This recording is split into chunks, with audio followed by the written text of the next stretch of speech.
Hello guys, good morning. Maluluto na tayo ng hotdog kasi ang una kong ginuto na ubos ng alaga ko guys. May itlog, hotdog pa. Hindi pa conforme sa itlog. Hotdog pa, uubusin niya pa. Magluto ko uli. Ay.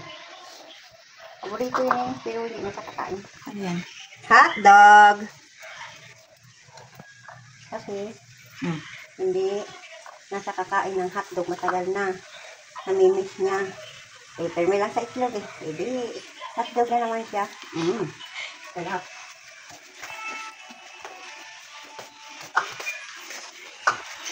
Sana hindi ka naman matigas ha. Tapos sige sa imo ug-ug. Oh, yun na guys. Ang amang mawakoin na hotdog. Hotdog. Ano mo sika? Uy. Ano mo sika? Maganda ko. Ano ba ito guys? Nalilito na ako. Bakit mo nalilito? May iniisip eh. Kabastos mo yung lalaki na yun. Bakit? Ha? Bakit? Ay! Nagapakita ng ano niya sa pakahaba. Hindi ko grabe naman ito. Siguro dito hanggang. O ano na naman yan? Ay, alam niya kung aking sapon. Pag, oh.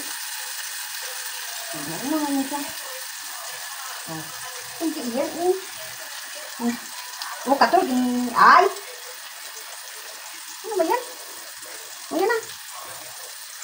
Ayan. Saan pa kayo mapunta? Ito. Oh. Bakit na?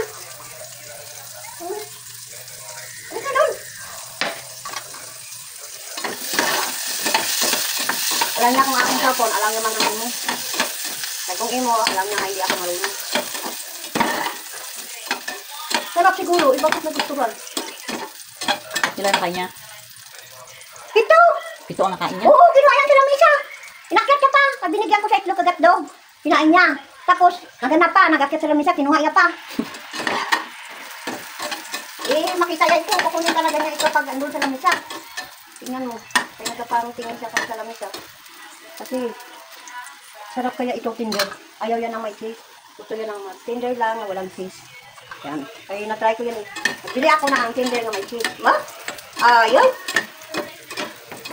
Yun ang gusto yan ng walang ano. Gusto lang. Meron din ng bilog-bilog ah. Di ba? Liliit na. Huh? Liliit. Late na? Maliliit yun. Kami pinag-bili. Pag mag-uwi ako. Yan ang mga bata. Maliliit ng mga hotdog. Okay na ito. Higa naman kami guys. Relax naman kami. Busog na. Busog na ang amin na kami. Ang pagkain na gantay. Maya guys, ubos naman yan ka puknit-puknit ng bata na ito. Oh, bless na! Bless! Oh!